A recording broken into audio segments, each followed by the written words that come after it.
students, welcome back to our channel RS Education Center. Again हम same chapter ले रहे हैं life process in living organism part 1 और science 2. Last time हमने energy production discuss किया था. ये थर्ड लेक्चर है हमारा. इसमें हम डिस्कस करेंगे अबाउट सेल डिविजन. ठीक है. अब cell, what is cell? Structural and functional unit of life. ये हमने पढ़ लिया है. ठीक है. कोई भी फंक्शन होना है, कोई भी ये क्या है, एक स्ट्रक्चरल पार्ट भी है बॉडी का. अगर बॉडी को डेवलप होना है, बॉडी की ग्रोथ होनी है, तो सबसे पहले सेल ग्रो करेगा तो ही बॉडी ग्रो कर पाएगा. क्योंकि सेल से पहले सेल ही ग्रो होगा तो टिश्यू बनेगा, टिश्यू देन ऑर्गन, ऑर्गन के बाद ऑर्गन सिस्टम. ठीक है. तो अगर ग्रोथ होनी है तो सबसे पहले कौन डिवाइड होगा? सेल डिवाइड होगा. कोई भी फंक्शन होना है तो स्टार्ट कहाँ से होगा? सेल में ही होगा वो फंक्शन. हर एक सेल में होगा वो फंक्शन. ठीक है. तो आते हैं हम मेन पॉइंट पे, सेल डिवीजन. अब एक एग्जांपल लेते हैं हम. कभी ऑब्जर्व किया है, हमें कोई स्मॉल कट होता है या कोई स्मॉल इंजरी होती है, कुछ दिन बाद वो ऐसा हील हो जाता है कि पता भी नहीं चलता कि वहां पे कट है. सेम स्किन, मान लो कोई स्किन पे हमारी इंजरी हुई है, स्मॉल कट हुआ है, थोड़े दिन बाद वो हील होकर एकदम सेम स्किन नॉर्मल स्किन हो जाती है और पता भी नहीं चलता, कोई मार्क भी नहीं रह जाता कि वो कट हुआ है. अब ये कैसे होता है? ठीक है. ये डैमेज कैसे रिपेयर होता है?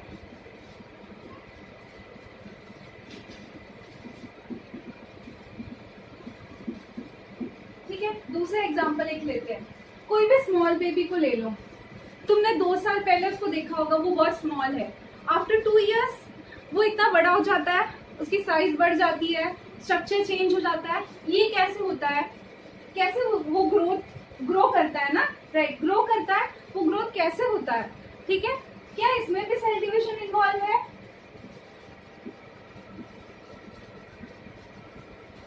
और एग्जांपल ले सकते हैं प्लांट्स ग्रोथ में. हम कोई प्लांट, छोटा सा प्लांट देखते हैं, वो अचानक से वो बड़ा हो जाता है कुछ मंथ्स में. इसमें क्या, इसमें भी ग्रोथ इन्वॉल्व है, सेल डिवीजन इन्वॉल्व है? ठीक है. तो ये सारे एग्जांपल है सेल डिवीजन के. ये इन सब में सेल डिवीजन इन्वॉल्व है. ठीक है. मतलब कोई डैमेज है, कोई कट है, तो वहां की जो सेल डैमेज है, न्यू सेल पुराने सेल से डिवाइड होके न्यू सेल बनते हैं, डॉटर सेल बनते हैं. और जो इंजर्ड सेल है, जो डेड सेल है, वो रिमूव होकर न्यू सेल वहां पे कवर कर लेता है. बॉडी ग्रोथ भी पहले क्या होगा, जैसे हमने डिस्कस किया, स्ट्रक्चरल यूनिट क्या है? सेल है.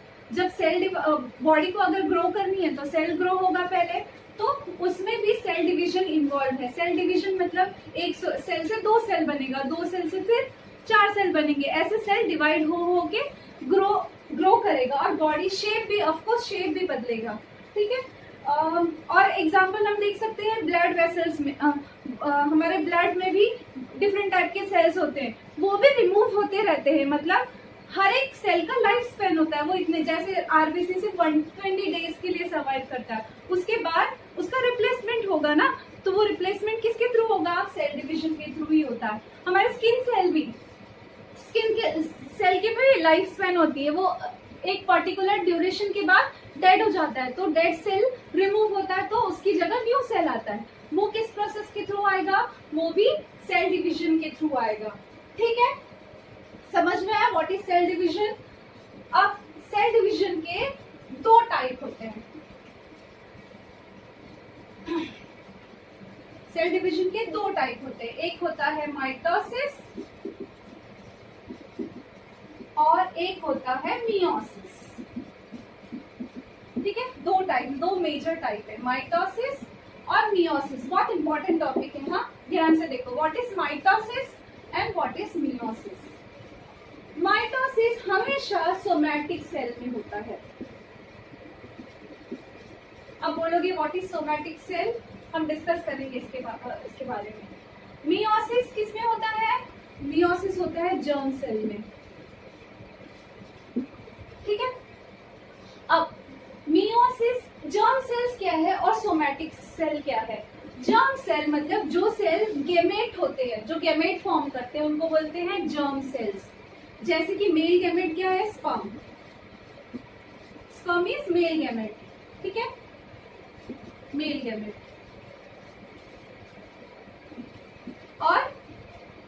Female gamete is egg cell. ये क्या है? ये है जर्म सेल। क्या है? Germ cell. ठीक है। इसके अलावा जो भी सेल है बॉडी में वो सारा क्या है? वो है सोमैटिक सेल, मतलब कि ग्रोथ में इन्वॉल्व होता है। ठीक है। बाकी सारे बॉडी, स्किन सेल ले लो, हार्ट सेल ले लो, किडनी सेल, बाकी सारे सेल, इन दो सेल को छोड़कर जो भी सेल्स है वो क्या है? सोमैटिक सेल्स है। तो सोमैटिक सेल्स में क्या होता है? हमेशा माइटोसिस होता है। ठीक है। माइटोसिस हमेशा ग्रोथ और रिपेयर के लिए। कोई डैमेज है, डैमेज में भी क्या सेम सेल होना चाहिए ना। मान लो अगर स्किन सेल है तो स्किन सेल ही उसकी जगह पे रिप्लेस होना चाहिए, कोई दूसरा सेल नहीं हो रिप्लेस हो सकता है, राइट। तो इसमें हमेशा क्या होता है? सिमिलर सेल डिप्लीकेट होता है। मतलब स्किन सेल है तो वो डिवाइड होके स्किन सेल ही बनाएगा, कोई दूसरा सेल नहीं बनाएगा, सिमिलर बनाएगा, अपना आइडेंटिकल, एकदम ट्रू रेप्लिका, ट्रू कॉपी बनाएगा। ठीक है। तो ये सोमैटिक सेल होते हैं। जर्म सेल में मियोसिस कहाँ इन्वॉल्व है? सिर्फ और सिर्फ गैमेट फॉर्मेशन में, सिर्फ और सिर्फ गैमेट फॉर्मेशन में। समझ में आया? गैमेट फॉर्मेशन के लिए हमेशा मियोसिस इन्वॉल्व होता है। अब एक और इम्पोर्टेंट पॉइंट है,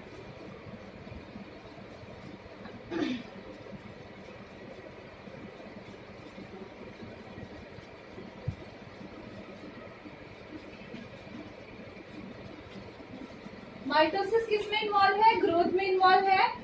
और मियोसिस किस में इन्वॉल्व है? गैमेट फॉर्मेशन में। Growth means repair, growth and repair में भी दोनों आएंगे। ग्रोथ है रिपेयर, मतलब any injury, any cut, any damage to the cell will be recovered by mitosis process. ठीक है।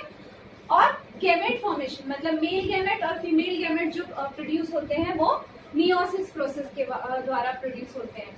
ठीक है। अब माइटोसिस में सबसे पहले हम सेल देखते हैं कैसे। माइटोसिस और मियोसिस के लिए पहले हमें थोड़ा बेसिक सेल स्ट्रक्चर जानना है। ये है हमारा सेल। ठीक है। सेल में हमारा होता है न्यूक्लियस, ये हो गया साइटोप्लाज्म, और यहाँ पे बाकी सारे ऑर्गेनल्स होते हैं, सेल ऑर्गेनल्स होते हैं। ये हमारा क्या है? न्यूक्लियस। ठीक है। न्यूक्लियस का जो आउटर कवरिंग है, जो साइटोप्लाज्म और न्यूक्लियोप्लाज्म को सेपरेट करता है, वो उसको बोलते हैं न्यूक्लियर मेम्ब्रेन। Nuclear membrane. ठीक है। और इसका एक सेंट्रल पार्ट होता है, इसको बोलते हैं न्यूक्लियोलस। न्यूक्लियोलस। ठीक है। न्यूक्लियस के अंदर क्या होता है? न्यूक्लियोलस।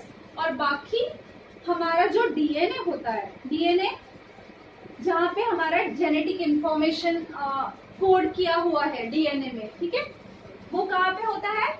वो होता है न्यूक्लियस में। अब ये जो डीएनए है वो इतना ह्यूज अमाउंट में डीएनए होता है, इतना बड़ा ऑर्गेनिज्म, ह्यूमन या हायर प्लांट, हायर एनिमल्स जो हैं, उनके इतने सारे जेनेटिक इंफॉर्मेशन होते हैं कि वो एक सेल में कैसे एकोमोडेट करेंगे, सेल में भी, वो भी न्यूक्लियस में। ठीक है। न्यूक्लियस के अंदर कैसे एकोमोडेट हो पाएंगे? तो उसके लिए क्या बना है? सेल के डीएनए जो क्या होता है वो कंडेंस होकर क्रोमोसोम में, क्रोमोसोम, ये जो डीएनए है वो किस में प्रेजेंट होता है? क्रोमोसोम में। क्रोमोसोम किससे बना होता है? DNA plus protein. ठीक है। ये है क्रोमोसोम। डीएनए कहाँ स्टोर होता है? क्रोमोसोम में। जैसे कि एक एग्जांपल लेते हैं हम, thread, open thread, thread roll देखा है कभी?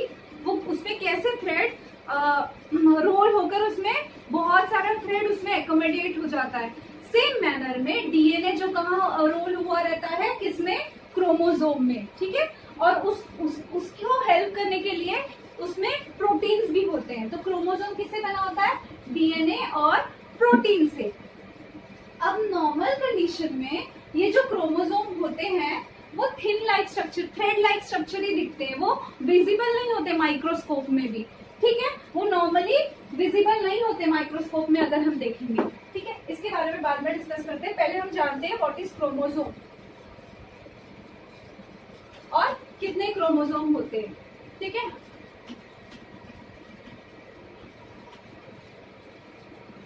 क्या डिस्कस किया हमने? क्रोमोसोम। क्रोमोसोम किससे बना है? डीएनए से। मतलब डीएनए कहाँ पे है? न्यूक्लियस के अंदर क्रोमोसोम में डीएनए होता है, हाँ, ठीक है। अब जो क्रोमोसोम होते हैं वो हमेशा 2n सेट में होते हैं। जो सोमेटिक सेल है, सोमेटिक सेल किसको बोलेंगे? जो ग्रोथ सेल है, जर्म सेल के अलावा बाकी जो सेल है, सोमेटिक सेल।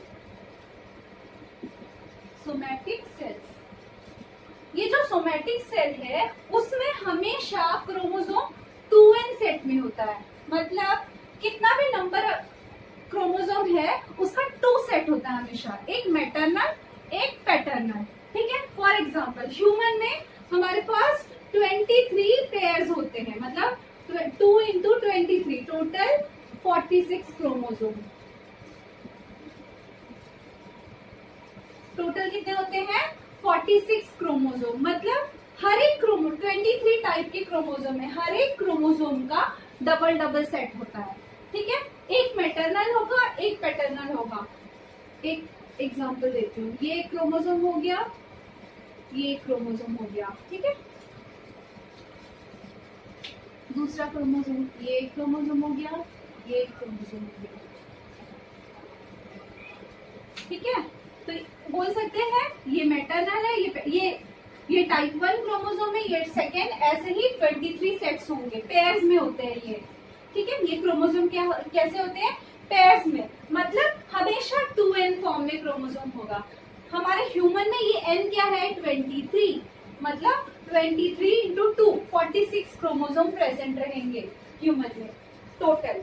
तो उसमें से 23 पेयर्स है, मतलब हर एक क्रोमोसोम 23 जो टाइप्स है, हर एक क्रोमोसोम के हमेशा 2 सेट होते हैं। एक को बोलेंगे मैटरनल क्रोमोसोम, एक पैटर्नल क्रोमोसोम, इसलिए 2 क्रोमोसोम होते हैं, ठीक है।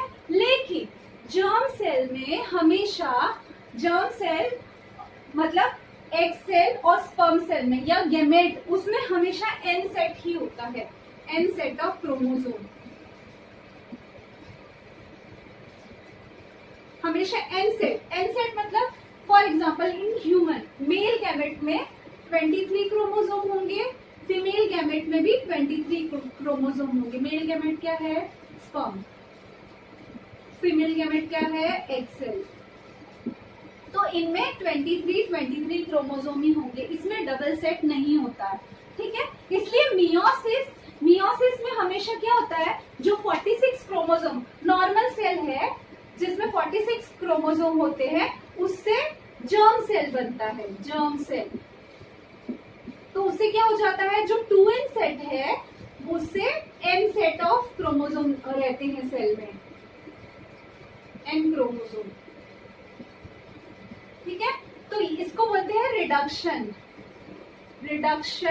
डिवीजन। इस पे आएंगे हम बाद में, मियोसिस बाद में डिस्कस करेंगे तब आएंगे। बस एक अंडरस्टैंडिंग रखो, इसमें क्या हो रहा है? एग्जैक्टली जैसा सेल है, मतलब इसमें 2n सेट है, तो डॉटर जो दूसरा सेल, नए सेल बनेंगे उसको बोलेंगे डॉटर सेल। डॉटर सेल में भी 2n सेट ही रहेगा। मतलब ह्यूमन सेल है, उसका सोमेटिक सेल में 46 क्रोमोसोम है, तो जो डॉटर सेल्स है, 2 डॉटर सेल बनेंगे, इससे 2 डॉटर सेल बनेंगे, दोनों में 2n सेट ऑफ क्रोमोसोम ही रहेंगे, 2n से 2n होगा। लेकिन मियोसिस में नहीं होगा ऐसा। मियोसिस में जो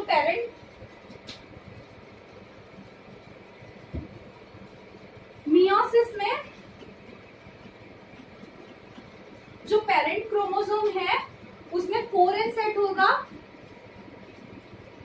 सॉरी 2n सेट होगा, लेकिन डॉटर क्रोमोसोम में हमेशा n और n सेट ऑफ क्रोमोसोम होता है, ठीक है। मतलब एग्जांपल ह्यूमन सेल का लेते हैं, अगर ह्यूमन सेल का गैमेट फॉर्म कर रहा है वो सेल, तो यहाँ पे 46 क्रोमोसोम है, तो गैमेट्स में 23 क्रोमोसोम ही होगा।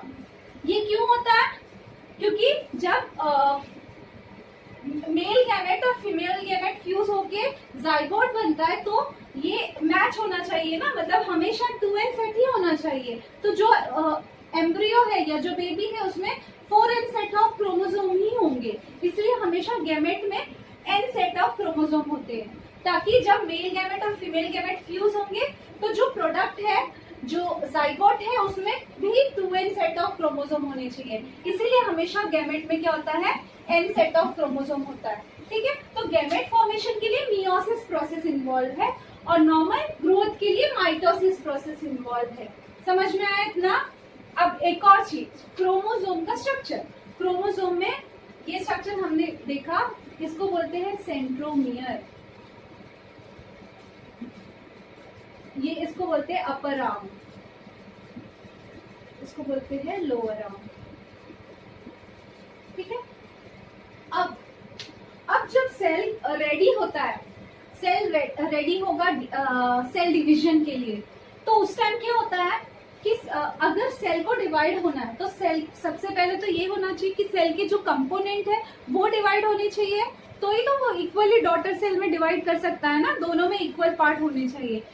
जैसे कि हमने डिस्कस किया कि हमेशा आइडेंटिकली दोनों एग्जैक्ट रेप्लिका होता है, रेप्लिका मीन्स ट्रू कॉपी होता है, जैसा पेरेंट सेल है वैसा ही डॉटर सेल्स भी होंगे, तो वो दोनों भी ट्रू कॉपी होंगे पेरेंट सेल के जैसा। तो हमेशा जितने भी कंपोनेंट है सेल में वो पहले डिवाइड होंगे डबल सेट में, ताकि जो दो डॉटर सेल बनने वाले हैं दोनों में इक्वल ट्रांसफर होना चाहिए। ठीक है, तो इसमें मेजर है हमारा जो डीएनए है वो डिवाइड होना चाहिए, क्योंकि डीएनए ज्यादा इंपॉर्टेंट चीज है। सब सारे ऑर्गेनल्स डिवाइड होते हैं, लेकिन डीएनए हम डिस्कस करेंगे। क्यों? डीएनए स्टोरेज है सारे जेनेटिक मटेरियल का, सारे जेनेटिक इंफॉर्मेशन का, वो एग्जैक्टली सिमिलर होना चाहिए डिविजन से पहले। ठीक है, तो क्या होता है जब सेल रेडी होता है डिविजन के लिए, उस फेज को इंटरफेस बोलते हैं। तुम्हारे टेक्स्ट बुक में वो नाम नहीं है, बस खाली ये मेंशन किया है। ठीक है, बस जान लो कि जो सेल डिवीजन से पहले का स्टेप है उसको बोलेंगे इंटरफेस। उसमें क्या होगा, जो क्रोमोसोम है वो हमेशा डबल सेट में प्रोड्यूस हो जाएगा। रेप्लिका, डीएनए क्या होता है, रेप्लिकेट होना स्टार्ट होता है। रेप्लिकेट मतलब अपना कॉपी बनाता है, एग्जैक्ट कॉपी बनाता है। ठीक है, तो इसमें जो क्रोमोसोम है, ये क्रोमोसोम, ये इसका एग्जैक्ट दूसरा कॉपी बन जाता है। ठीक है, एग्जैक्ट, इतना तो समझ आया। अब हम डिस्कस करते हैं माइटोसिस। ये फिर से बताती हूँ। मियोसिस अभी खाली इंट्रोडक्शन था, मियोसिस का हम नेक्स्ट सेशन लेंगे। अभी माइटोसिस पे फोकस करो।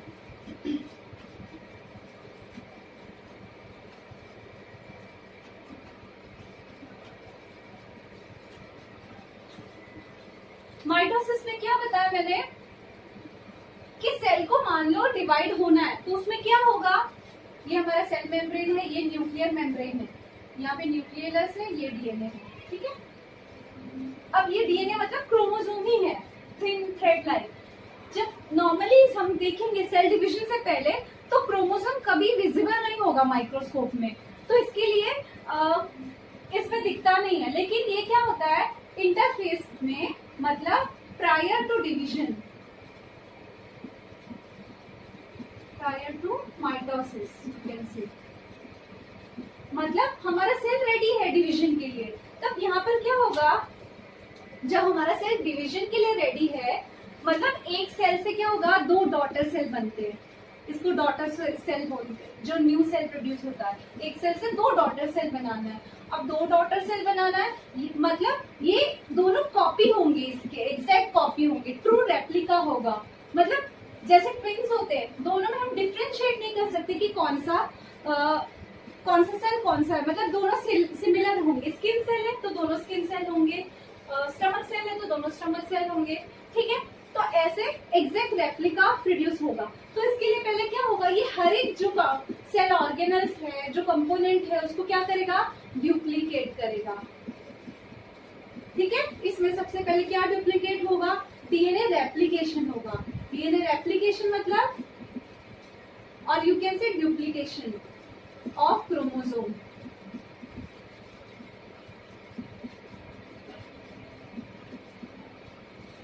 रेप्लिकेशन मतलब replica, replica means copy, copy मतलब हम डीएनए का रेप्लिकेशन मतलब डीएनए अपने जैसा एग्जैक्ट दूसरा रेप्लिका बनाएगा, मीन्स हर एक क्रोमोसोम के दो दो सेट रेडी हो जाएंगे, ठीक है।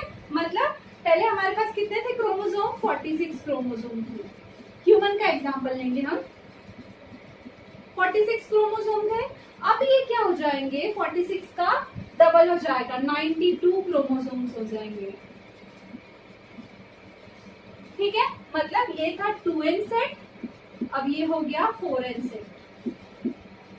समझ में आया? 4n मतलब डबल हुआ ना, 2n इंटू 2 डुप्लीकेट हो रहा है, रेप्लीकेट हो रहा है, मतलब 2n इंटू 2, तो वो 4n बन रहा है। 92 क्रोमोसोम हो गए, 46 क्रोमोसोम की जगह 92 क्रोमोसोम। लेकिन ये जो क्रोमोसोम है ना, ये भले डिवाइड हो रहे हैं, रेप्लिकेट हुए हैं, लेकिन ये तो सेपरेट नहीं होते, मतलब एग्जैक्ट वो 46 नहीं दिखते हैं, सॉरी 92 नहीं दिखते, वो 46 ही दिखते हैं, लेकिन क्रोमोसोम नंबर 92 रहता है। अब वो कैसे, ये क्रोमोसोम है, पहले ऐसे था, राइट, ऐसे क्रोमोसोम था। अब जब ये 4n के टाइम का है, अब जब ये रेप्लिकेट होता है तो दो क्रोमोसोम ऐसे आ जाते हैं, ठीक है। एक ये क्रोमोसोम है और एक ये क्रोमोसोम है। ये जो पॉइंट है इसको बोलते हैं सेंट्रोमियर।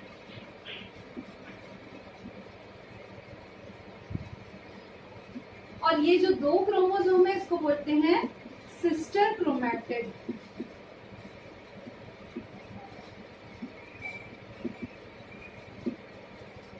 क्यों सिस्टर क्रोमैटिड्स बोल रहे हैं, क्योंकि ये इसका एग्जैक्ट रेप्लिका है। दो क्रोमोसोम बने ना, लेकिन दोनों क्रोमोसोम जो हर एक सेट का 46 क्रोमोसोम है ना, तो वो 46 क्रोमोसोम रेप्लिकेट होता है, डिवाइड होके सेम 46 क्रोमोसोम और बनाता है। लेकिन वो जो क्रोमोसोम बनाता है वो इससे सेपरेट नहीं होते, इससे अटैच होते हैं। कहाँ अटैच होते हैं?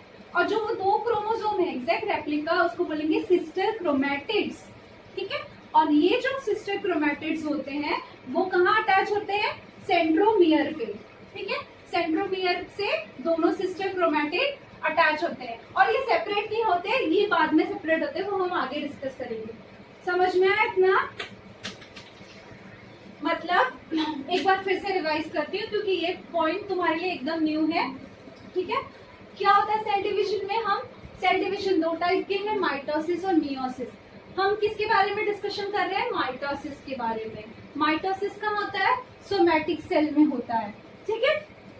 अब जब माइटोसिस होना है तो उससे पहले क्या होगा? सेल रेडी होगा ना सेल डिवाइड होने के लिए, डिवीजन करने के लिए। तो उसको जब सेल को एक सेल से दो सेल डिवाइड होने वाले हैं, दो बनने वाले हैं एग्जैक्ट रेप्लिका, तो वो क्या करेगा? सारे जो उसके कंपोनेंट है उसको डबल कर देगा। तो उसमें हम सबसे मेन क्या है? पहले डीएनए रेप्लिकेशन होगा। डीएनए रेप्लिकेशन मतलब जितना डीएनए है उसका एग्जैक्ट कॉपी बनेगा। रेप्लिका मीन्स होता है कॉपी, हर एक डीएनए जो है उसका कॉपी बनेगा, एग्जैक्ट कॉपी, ठीक है। तो उसको बोलेंगे डुप्लीकेशन। और हर एक क्रोमोसोम, जब डीएनए कहाँ पर प्रेजेंट है? क्रोमोसोम में ही प्रेजेंट है ना। तो जो डीएनए जब रेप्लिकेट होगा तो क्रोमोसोम भी तो डबल होंगे, ठीक है। तो जो 2n सेट हमारा क्रोमोसोम था वो अब हो जाएगा 4n नंबर में, ठीक है, 4n नंबर में। मतलब हमारा 46 क्रोमोसोम था, अब 46 क्रोमोसोम का 92 क्रोमोसोम हो जाएगा। लेकिन ये जो क्रोमोसोम है वो सेपरेट नहीं होंगे। वो कैसे? पहले ऐसे था ना ये क्रोमोसोम, पहले रेप्लिकेशन से पहले ऐसे क्रोमोसोम था, एक सिंगल क्रोमोसोम था, ऐसे कर करके 46 क्रोमोसोम थे। लेकिन अब जब डिवीजन से पहले जब डीएनए रेप्लिकेशन हो जाता है तो ऐसे दो सेट बन जाते हैं, ऐसे मतलब दो सेट क्रोमोसोम। ये जो क्रोमैटिड्स है, न्यू स्ट्रैंड है जो, वो हमेशा वो क्रोमोसोम से अटैच ही रहेगा। दोनों क्रोमैटिड्स अटैच ही रहते हैं इनिशियली, ठीक है। जो पॉइंट पे वो अटैच होते हैं उसको बोलते हैं सेंट्रोमियर। ये सेम, ये अपर आर्म, ये लोअर आर्म, ठीक है। और इस दोनों को बोलेंगे two sister chromatids, sister chromatids. इतना समझ में आया? ठीक है। अब हम जाएंगे स्टेजेस ऑफ माइटोसिस में।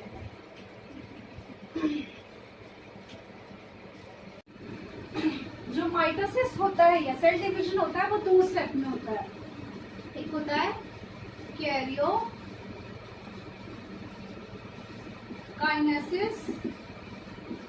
और दूसरा होता है cytokinesis. Okay, what is karyo? Karyo means nucleus और काइनेसिस मतलब डिवीजन, तो इसका मतलब होता है न्यूक्लियर डिवीजन। न्यूक्लियर डिवीजन और साइटोकाइनेसिस मतलब cytoplasm cell division means division whole cytoplasm division you can say. ठीक है, अब ये जो कैरियोकाइनेसिस और साइटोकाइनेसिस, कैरियो मतलब माइटोसिस में पहले क्या होता है? पहले होता है न्यूक्लियर डिवीजन, मतलब जो न्यूक्लियस है सेल का वो पहले डिवाइड होता है। ठीक है, उसके बाद सारा जो न्यूक्लियस अगर डिवाइड हो गया उसके बाद साइटोप्लाज्म है वो भी डिवाइड होकर 2 सेल बन जाते हैं। तो पहले हम कैरियोकाइनेसिस के बारे में पढ़ेंगे, उसमें 4 स्टेप होते हैं। कैरियोकाइनेसिस में कितने स्टेप होते हैं? 4 स्टेप। कैरियोकाइनेसिस मतलब न्यूक्लियर डिवीजन, मतलब पहले सेल का न्यूक्लियस डिवाइड होता है, उसके बाद सेल डिवाइड होता है। न्यूक्लियस डिवाइड होने से पहले हमने पढ़ा था क्रोमोसोम डुप्लीकेट होते हैं या सारे सेल ऑर्गेनल्स भी डुप्लीकेट होते हैं। ठीक है, तो इसमें सबसे पहले क्या डिवाइड होगा? माइटोसिस में कैरियोकाइनेसिस होगा, मतलब न्यूक्लियस पहले डिवाइड होगा। उसके बाद सेकेंड स्टेप में क्या होगा?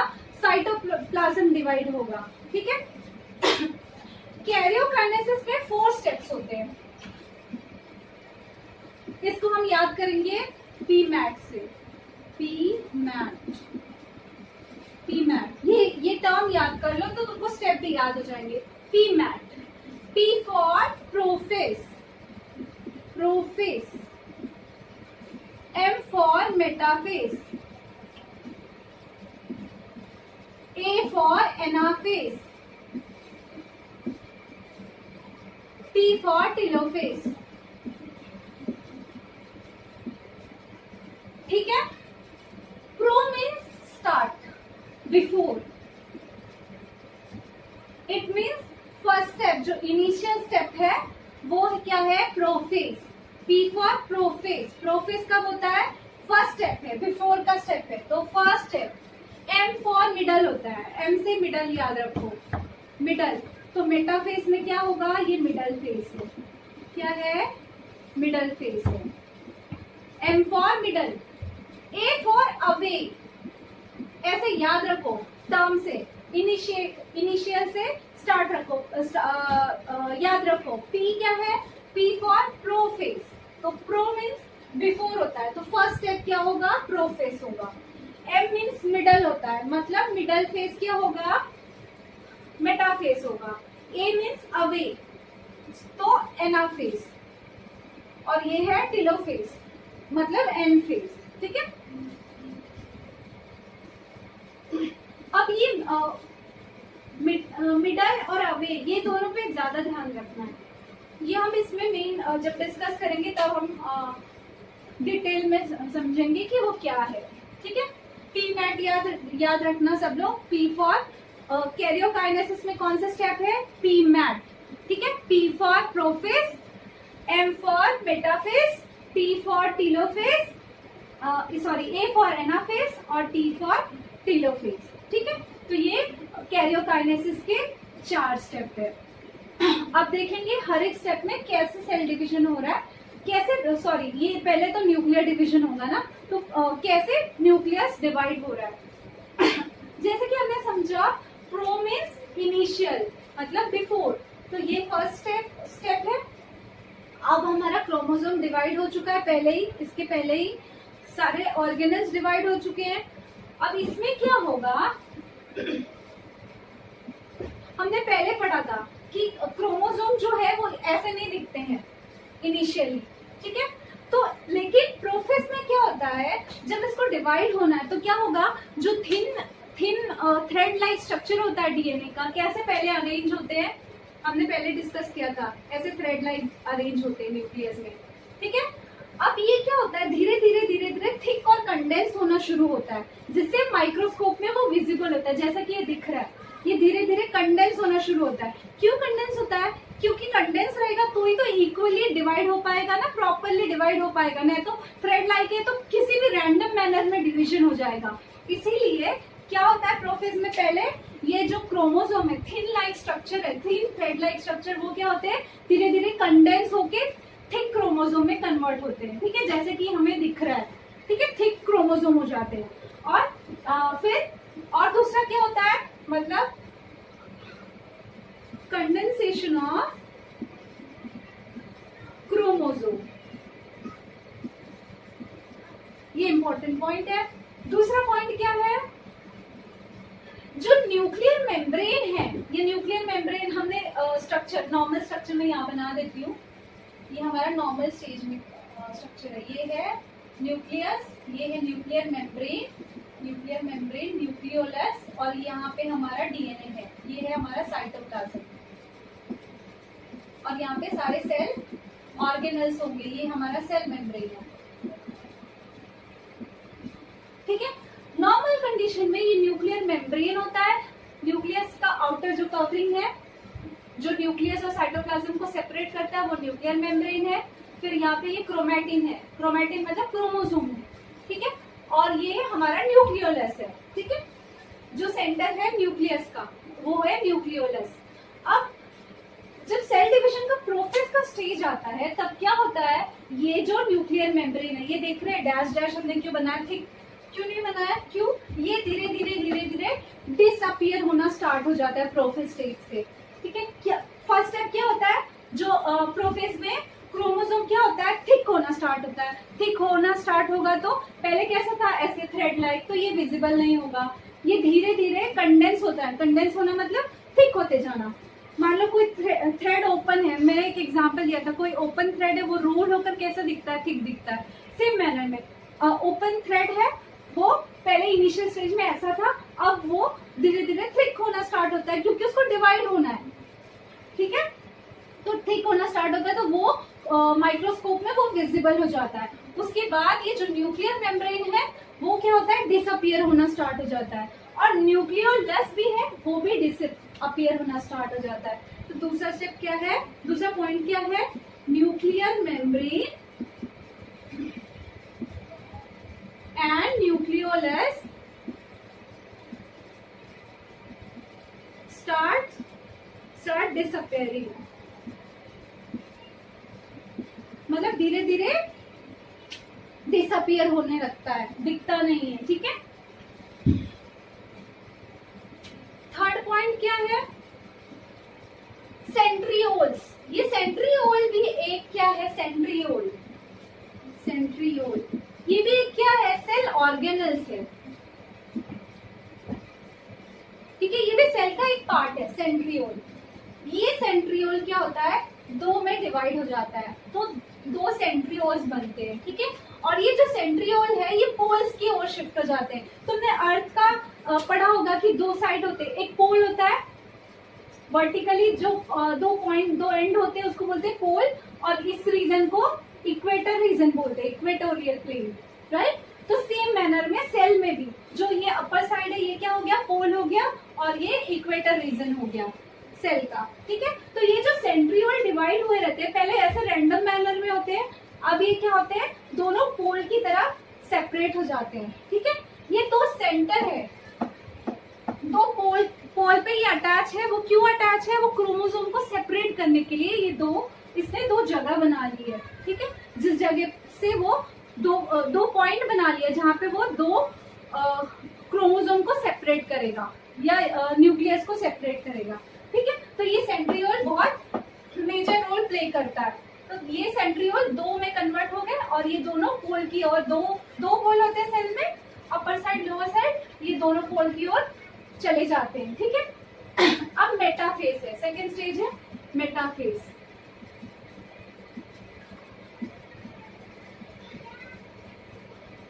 ये सबको रट्टा नहीं मारना, समझ के लोगे, डायग्राम भी बनाना इजी होगा और पॉइंट्स भी याद करने इजी होंगे। ठीक है, कोई डाउट्स है तो तुम पूछ सकते हो, ठीक है।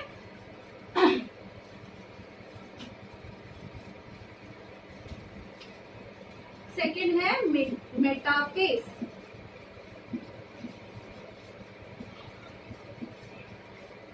मैंने यहाँ पे डिस्कस किया था M for middle, middle means M for middle, middle means इसमें क्या हो रहा है, जितने भी क्रोमोसोम है पहले से रैंडम मैनर में न्यूक्लियस में कहीं भी, अब क्या होता है न्यूक्लियर मेम्ब्रेन डिसअपियर हो गया, न्यूक्लियोलस डिसअपियर हो गया, अब कुछ नहीं बचा, यहाँ पे सिर्फ क्या है साइटोप्लाज्म ही है, इसमें सब रैंडम मैनर में है, ठीक है। अब क्या होता है मेटाफेज में, मतलब मिडल फेज में, इसमें क्या होता है मिडल फेज, मीनिंग इसका मीनिंग नहीं है, एक जस्ट टर्म है याद करने के लिए, ठीक है। मिडल में क्या होता है, नाम तुम्हें मेटाफेज ही याद रखना है, मेटा से हम रिलेट करेंगे मिडल से, क्यों मिडल हमने रिलेट किया, इसमें क्या होता है सारे जो क्रोमोसोम हैं वो मिडल में आ जाते हैं, दिख रहा है तुम्हें, यहाँ पे कैसे भी रैंडम में, यहाँ पे सारे जो सेल का इक्वेटोरियल प्लेन है वहां पे सब पैरेलली उसके पैरेलली अरेंज हो जाते हैं, ठीक है। ये सारे क्रोमोसोम क्या होगा, जो इक्वेटोरियल प्लेन है उसके पैरेलल में अरेंज हो जाते हैं, मतलब मिडल में अरेंज हो जाते हैं, means they are ready to divide, ठीक है। तो ये मिडल में अरेंज हो गए। अब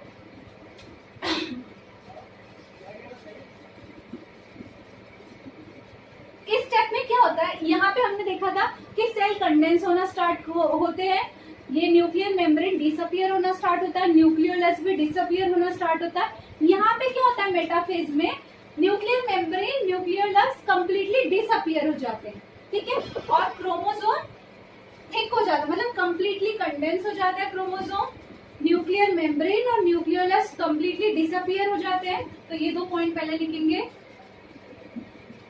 nuclear membrane and nucleolus completely disappear.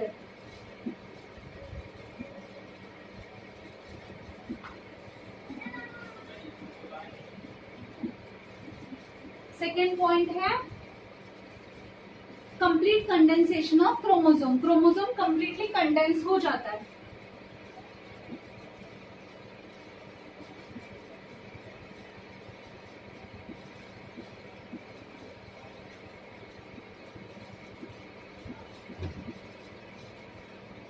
ठीक है, तीसरा पॉइंट क्या है, ये जो क्रोमोसोम है वो मिडल में अरेंज हो जाते हैं। कैसे अरेंज होते हैं मिडल में, पैरेलल टू इक्वेटोरियल प्लेन,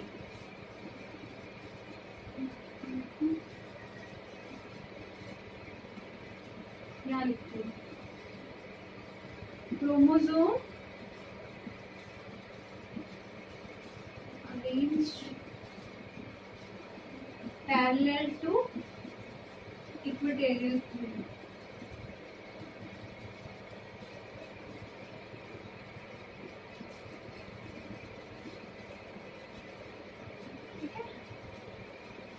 जो क्रोमोसोम है ये सारे कहाँ होते हैं, इक्वेटोरियल प्लेन में अरेंज हो जाते हैं। और लास्ट पॉइंट इसमें क्या है, यहाँ पे एक तुम्हें दिख रहा होगा नाम, spindle fibre, spindle fibre formation होता है, ठीक है। फोर्थ स्टेप क्या है, फोर्थ पॉइंट क्या है, फॉर्मेशन ऑफ स्पिंडल फाइबर। अब ये स्पिंडल फाइबर क्या है, ये इलास्टिक प्रोटीन फाइबर है, मतलब ये इलास्टिक प्रोटीन फाइबर, मतलब एक थ्रेड लाइक है यहाँ पे प्रोटीन फाइबर, ये क्या करता है, ये पुल करने में हेल्प करता है, ठीक है। ये स्पिंडल फाइबर कहाँ अटैच होता है, सेंट्रियोल से। एक इमेजिन करो कोई भी स्टोन को हमने किसी पॉइंट से हमने थ्रेड डाला है और उससे स्टोन को बांधा है। अब वो जैसे हम वो थ्रेड को पुल करेंगे वो स्टोन भी ऊपर की ओर आएगा। सेम मैनर में यहाँ पे भी सेंट्रियोल से ये थ्रेड लाइक जो है इसको बोलेंगे स्पिंडल फाइबर, मतलब ये इलास्टिक फाइबर होता है। तो वो क्या करता है, वो किससे अटैच होता है, क्रोमोसोम के सेंट्रोमियर से। हमने पढ़ा था कि सेंट्रोमियर क्या होता है, जहाँ पे ये दो सिस्टर क्रोमोसोम अटैच होते हैं, सिस्टर क्रोमैटिड अटैच होते हैं, उसको बोलते हैं सेंट्रोमियर। तो ये जो स्पिंडल फाइबर है ये क्या है, एक इलास्टिक प्रोटीन फाइबर है, मतलब प्रोटीन का बना है, ये प्रोटीन का, लेकिन इलास्टिक प्रोटीन फाइबर है। ये क्या करेगा, ये कहाँ अटैच है, ये पोल के पास से सेंट्रोमियर पे अटैच है और सेकेंड पोल पे भी अटैच है। ठीक है, ये किस में हेल्प करेगा, हमें सेपरेशन में हेल्प करेगा क्रोमोसोम के।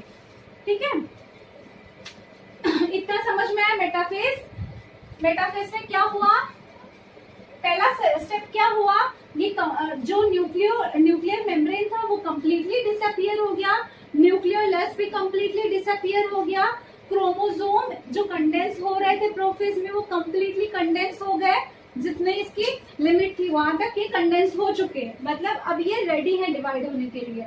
और फिर क्या करते हैं ये, अब मतलब सेल में सिर्फ क्या रहा है, क्रोमोसोम है, कोई न्यूक्लियस और साइटोप्लाज्म ऐसा सेपरेटेड पार्ट नहीं है, पूरा साइटोप्लाज्म में क्या है, क्रोमोसोम है और सेल ऑर्गेनेल्स है। अब ये क्रोमोसोम कहाँ आ जाएंगे, पैरेलल टू इक्वेटोरियल प्लेन ये अरेंज हो जाएंगे। ठीक है, तो इस ये दिख रहा है मिडल में है, तो M for middle, M for metaphase, तो ऐसे याद रख सकते हो तुम कि क्रोमोसोम मिडल में इक्वेटोरियल प्लेन में अरेंज हो जाते हैं। और फोर्थ पॉइंट क्या है, जो स्पिंडल फाइबर फॉर्मेशन होता है, मतलब जो हमने लास्ट में डिस्कस किया था, जो सेंट्रियोल्स है, जो ऑर्गेनल है ये, दो सेंट्रियोल दो पोल पे चले जाते हैं, हमने प्रोफेज में देखा था, वही मेटाफेज में स्पिंडल फाइबर फॉर्मेशन होने लगता है इनके बीच में। और ये किसको अटैच करता है, सेंट्रियोल से सेंट्रोमियर, सेंट्रोमियर, ठीक है, इसको अटैच करता है। और बस, ठीक है, अब नेक्स्ट है एनाफेज। एनाफेज में क्या होता है, ये दिख रहा होगा तुम्हें, एनाफेज में क्या होता है, ये जो सेंट्रियोल है वो स्पिंडल फाइबर के थ्रू पुल करता है क्रोमोसोम को। हमने पहले पढ़ा था कि जो क्रोमोसोम है वो डिवाइड, दो क्रोमोसोम है इसमें, वो डिवाइड होके क्या होते हैं, इसी में अटैच रहते हैं, राइट, सेंट्रोमियर के थ्रू। दो सिस्टर क्रोमैटिड्स है ना, ये फर्स्ट है, ये सेकेंड है, राइट। अब क्या होता है कि ये सेंट्रोमियर के थ्रू, ये सेंट्रोमियर दो होंगे ना ऑफकोर्स, एक एक क्रोमोसोम का, दोनों फ्यूज है। अब क्या होता है, ये स्पिंडल फाइबर के थ्रू सेंट्रियोल क्या करता है, पुल करता है क्रोमोसोम को अपनी ओर। तो ये यहाँ पे दिख रहा होगा, यहाँ पे सेंट्रोमियर है, ये स्पिंडल फाइबर इसको अटैच है, इधर ये पुल कर रहा है और ये वाला सेंट्रोमियर दूसरे क्रोमोसोम को पुल कर रहा है अपनी ओर। ये स्ट्रक्चर देखने पे ऐसा लगता है लाइक बंच ऑफ बनाना, इसलिए स्टेप को बोलते हैं लाइक बंच ऑफ बनाना। और ए फॉर अवे, ए से अवे याद रखो, मतलब जो क्रोमोसोम है they move away, away from middle, मतलब वो पोल की तरफ मूव होना स्टार्ट होते हैं, तो इसे याद रख सकते हैं। ठीक है, इतना समझ में आया। एनाफेज में क्या होता है, जो क्रोमोसोम है वो पोल की ओर मूव होने लगते हैं, कैसे, जो फोर्स मिलता है वो कैसे मिलता है, स्पिंडल फाइबर के थ्रू। सेंट्रोमियर जो है स्पिंडल फाइबर के थ्रू खींचता है। जैसे मैंने एक एग्जांपल बताया था, कोई थ्रेड किसी पोल में अटैच है, वहां से उसके एंड पॉइंट में क्या है, स्टोन है, अब वो थ्रेड जैसे जैसे ऊपर खींचेगा स्टोन भी ऊपर की ओर जाएगा। सेम मैनर में स्पिंडल फाइबर ने क्या किया है, सेंट्रोमियर से क्रोमोसोम को बांधे रखा है। अब ये स्पिंडल फाइबर जब जब ऊपर, जैसे ऊपर की ओर मूव होगा, कॉन्ट्रैक्ट होगा, वैसे क्या होगा, ये क्रोमोसोम पोल की ओर जाने लगेंगे और दो क्रोमोसोम इस वे में सेपरेट हो जाएंगे। समझ में आया। ये जो इमेज है वो बंच ऑफ बनाना जैसा दिखता है। ठीक है, समझ में आया। एनाफेज में क्या हो रहा है। नेक्स्ट है टेलोफेज। अब क्रोमोसोम डिवाइड हो चुके, हमने देखा कि दो सेट क्रोमोसोम जो पहले अटैच है सेंट्रोमियर के थ्रू, अब जो फ्यूज सेंट्रोमियर था वो दो में कन्वर्ट हो गया। अब एक पोल की ओर गया, एक लोअर पोल की ओर आ गया क्रोमोसोम। ठीक है, अब 46 क्रोमोसोम हम लोग यहाँ बना नहीं सकते, इसलिए हमने 4 क्रोमोसोम भी बनाया यहाँ पे। ठीक है, अब नेक्स्ट क्या होता है, क्रोमोसोम तो डिवाइड हो गया है, अब क्या डिवाइड होना है, बाकी सेल ऑर्गेनल्स भी डिवाइड होना है, साइटोप्लाज्म डिवाइड होना है। तो वो स्टेप को बोलेंगे वो कहाँ होगा, टेलोफेज में होगा। टेलोफेज में क्या होता है, जो ऑपोजिट होता है प्रोफेज का। ठीक है, टेलोफेज में क्या होता है,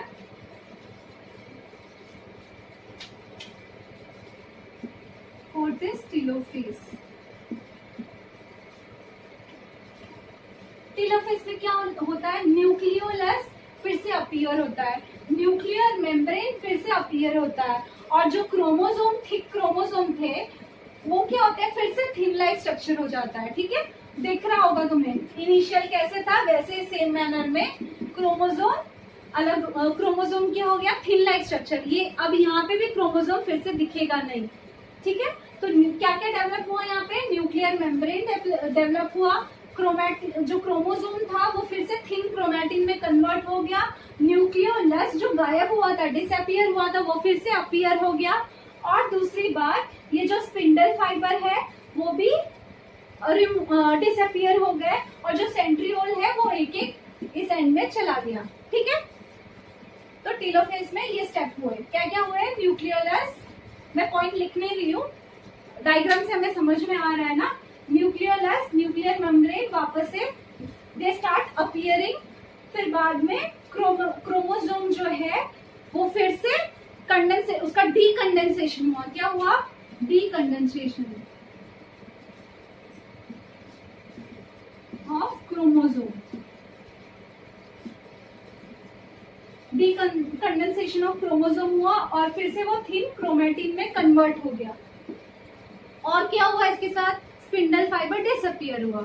अब इसके साथ साथ न्यूक्लियस तो क्रोमोसोम तो डिवाइड हो गया, अब न्यूक्लियस को डिवाइड होना है, तो न्यूक्लियस कैसे डिवाइड होगा, यहाँ पे नॉर्मल एनिमल सेल में क्या होता है, एक नॉच क्रिएट होता है, मतलब एक गैप, दो सेल है दिख रहा है, एक कॉर्नर, एक नॉच क्रिएट होता है, नॉच क्या होता है, ये धीरे धीरे नॉच डीप होता जाता है। ठीक है, जो बाद में ये नॉच जो है इसी पॉइंट, ये जो पॉइंट है यहीं पर दो सेल सेपरेट होते हैं। ठीक है, लेकिन ये टेलोफेज में नहीं होगा, यहाँ पे सिर्फ एक नॉच क्रिएट होगा।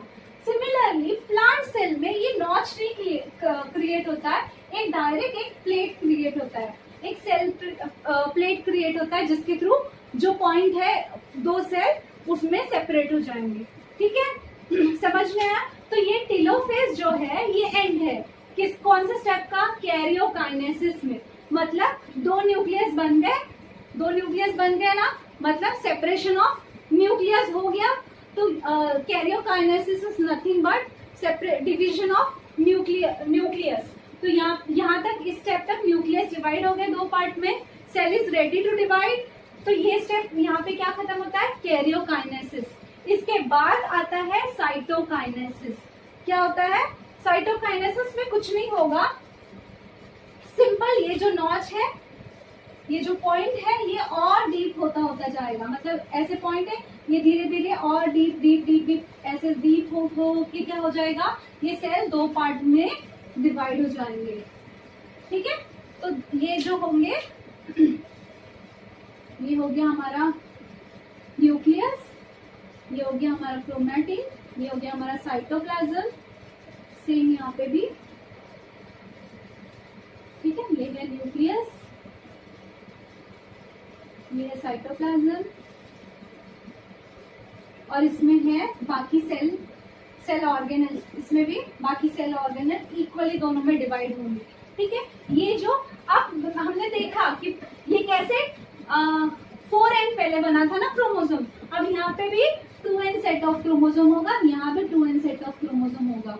ठीक है, क्योंकि माइटोसिस से पहले इंटरफेस में क्या हुआ था, हर एक क्रोमोसोम डबल में कन्वर्ट हुआ था, 46 का 92 हुआ था, राइट। तो उसको हम लोग बोलेंगे 4n नंबर हो गया था क्रोमोसोम का।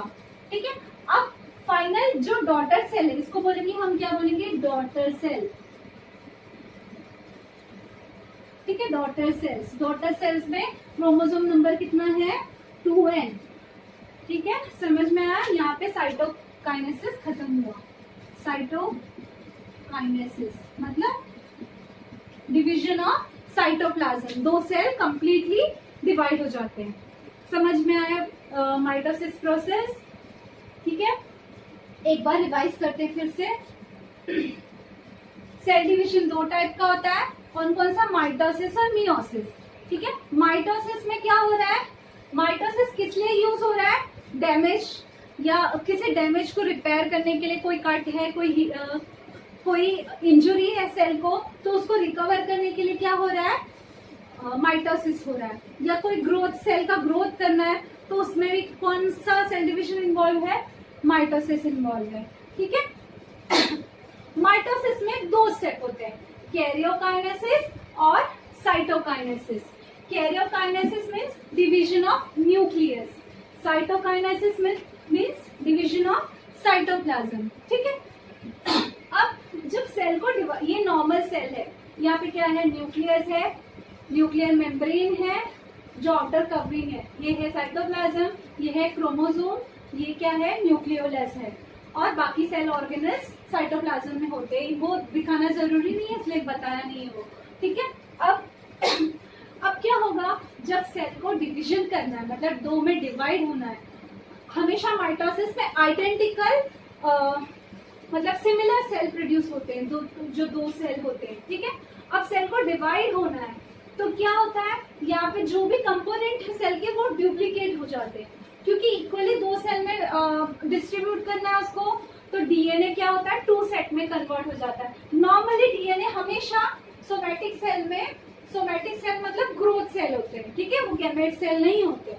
हमेशा सोमैटिक सेल में जो क्रोमोसोम होता है वो 2n होता है, मतलब एक n होता है मैटरनल और ये पैटर्नल होता है, ठीक है। एग्जाम्पल, ह्यूमन में 46 क्रोमोसोम होते हैं, 23 मैटरनल, 23 पैटर्नल, मतलब 2 सिमिलर टाइप के क्रोमोसोम होंगे, लेकिन वो कैरेक्टर अलग होगा ना, एक पैटर्नल का होगा, एक मैटरनल का होगा।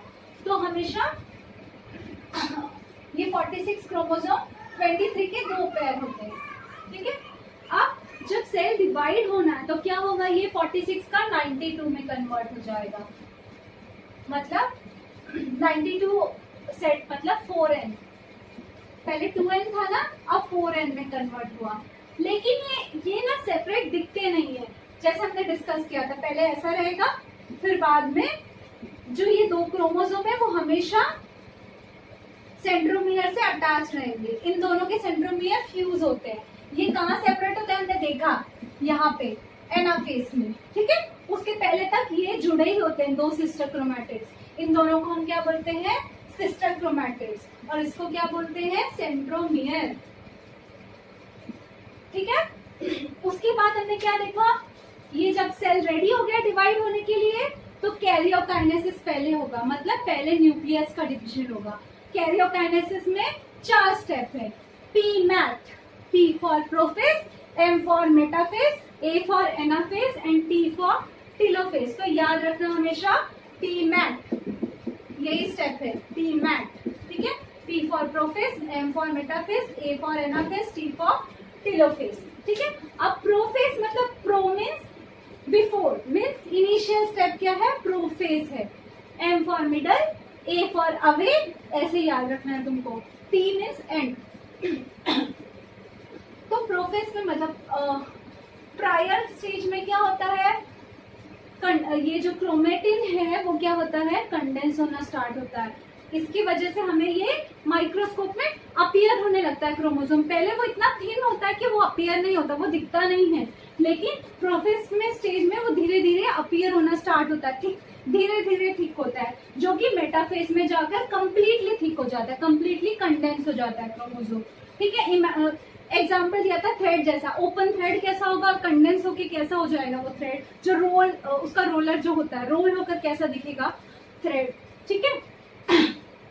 नेक्स्ट न्यूक्लियर मेम्ब्रेन और न्यूक्लियोलस, वो क्या होते हैं, ये यहाँ पे न्यूक्लियोलस धीरे धीरे क्या होता है, डिसअपियर होना स्टार्ट हो जाते हैं, क्योंकि उसकी रिक्वायरमेंट नहीं है अभी, ठीक है। सेल को क्या हो रहा है, डिवाइड होना है, तो उसको प्रॉपर स्पेस चाहिए, इसलिए क्या होता है, न्यूक्लियर मेम्ब्रेन और न्यूक्लियोलस धीरे धीरे डिसअपियर होना स्टार्ट होता है, क्रोमोसोम क्या होते हैं, थिक होना स्टार्ट होते हैं। दूसरा सेंट्रियोल जो होता है, एक सेल ऑर्गेनल है, सेंट्रियोल 2 पार्ट में कन्वर्ट हो जाता है, 2 सेंट्रियोल बन जाते हैं और दोनों सेल के पोल्स पे चले जाते हैं, एक अपर साइड एक लोअर साइड, ठीक है। और ये पॉइंट 2 पोल बन जाते हैं, 2 पॉइंट बन जाते हैं क्रोमोसोम को सेपरेट करने के लिए। नेक्स्ट मेटाफेज, मतलब M for Meta, M for middle, मतलब सारे क्रोमोसोम मिडल में अरेंज हो जाते हैं, जैसे कि तुम्हें दिख रहा है, मतलब they are ready to divide, ठीक है। कैसे ये अरेंज होते हैं, parallel to equatorial plane of cell, ठीक है, parallel to equatorial plane of cell. दूसरा ये जो पोल्स है यहाँ से क्रोमोसोम को कनेक्ट करने वाला स्पिंडल फाइबर रेडी होता है, ठीक है। मतलब एक जैसे कि ये दो पोल है, इमेजिन करो, यहाँ से थ्रेड है जो क्रोमोसोम को बांध रहा है, दोनों क्रोमोसोम के पॉइंट पे बांध रहा है, जिससे वो दोनों पुल करने से सेपरेट होंगे। वैसे स्पिंडल फाइबर क्या करेगा, ये पोल से क्रोमोसोम के सेंट्रोमियर पे अटैच होगा, ठीक है, और फिर दूसरा पार्ट दूसरे पॉइंट से अटैच होगा, ठीक है। और फिर जो न्यूक्लियर मेम्ब्रेन है, न्यूक्लियोलस है, वो कंप्लीटली डिसअपियर हो जाएंगे इसमें। समझ में आया? Spindle fibre is nothing but elastic protein fibre, ठीक है। नेक्स्ट है एनाफेज। ए से याद रखो अवे। अवे मीन्स ये जो क्रोमोसोम है वो स्पिंडल फाइबर के through they are moving away from the centre, means moving towards pole, दोनों साइड में पोल की ओर मूव होना स्टार्ट कर देंगे थ्रू स्पिंडल फाइबर, ठीक है। और ये जो इसका अपीयरेंस है वो बंच ऑफ बनाना जैसा दिखता है, इसलिए इसको बोलते हैं like bunch of banana appearance, ठीक है। अब यहाँ पे क्या हो गया, क्रोमोसोम डिवाइड हो गया, किसके थ्रू, स्पिंडल फाइबर के थ्रू। अब स्पिंडल फाइबर का कोई काम नहीं है, तो नेक्स्ट स्टेप में टीलोफेज में क्या होता है, ये स्पिंडल फाइबर डिसअपियर होना स्टार्ट हो जाते हैं। अब हमारा क्रोमोसोम तो डिवाइड हो गया जिसके लिए स्पेस रेडी हुआ था। अब क्या होगा, जो क्रोमोसोम है अब वो वापस अपने इनिशियल स्टेज में आने लगेगा, मतलब वो थिन लाइक स्ट्रक्चर में कन्वर्ट हो जाएगा, थिन थ्रेड लाइक स्ट्रक्चर, फिर से डिसअपियर होगा, मतलब क्रोमोसोम में माइक्रोस्कोप में वो दिखेगा नहीं, ठीक है। और न्यूक्लियोलस और न्यूक्लियर मेम्ब्रेन अपीयर होना स्टार्ट होंगे, ठीक है। इस स्टेज में टीलोफेज तक क्या हो गया, दो न्यूक्लियस में न्यूक्लियस जो है दो पार्ट में डिवाइड हो गया, ठीक है। अब क्या होगा, इन दोनों के बीच में एक गैप नॉच तैयार होगा, ठीक है, एक गैप। और ये नॉच तैयार होने के बाद साइटोकाइनेसिस जब होता है तब क्या होगा, ये नॉच एकदम धीरे धीरे ग्रेजुअली ये नॉच डीप होता जाएगा, और डीप होने के बाद ये नॉच ऐसे ऐसे ग्रेजुअली डीप होता जाएगा, और फिर ये दो सेल में कन्वर्ट हो जाएगा, ठीक है। अब हमने देखा था 4n सेट था, तो यहाँ 2n सेट ऑफ क्रोमोसोम यहाँ जाएगा, 2n सेट ऑफ क्रोमोसोम यहाँ जाएगा, और ये दो डॉटर सेल में कन्वर्ट हो जाएगा, जो कि एग्जैक्ट रेप्लिका होगा, इसमें कोई चेंजेस नहीं होगा। चेंजेस किसके थ्रू होते हैं, कोई भी चेंजेस जो होते हैं वो हमेशा क्रोमोसोम के थ्रू होते हैं, डीएनए, मतलब क्योंकि डीएनए हर एक इंफॉर्मेशन का कोड कहाँ होता है, डीएनए में होता है। अगर डीएनए एकदम आइडेंटिकल है तो कोई चेंजेस नहीं होगा, तो ये दोनों सेल एकदम सेम होते हैं, मतलब एग्जैक्ट रेप्लिका होते हैं, एग्जैक्ट कॉपी होते हैं। क्यों, क्योंकि इन दोनों का डीएनए जो है वो एग्जैक्टली सेम है, इनमें कोई चेंजेस नहीं हुआ है। समझ में आया पूरा स्टेप, पूरा माइटोसिस। नेक्स्ट लेक्चर में हम मियोसिस पढ़ेंगे, ठीक है।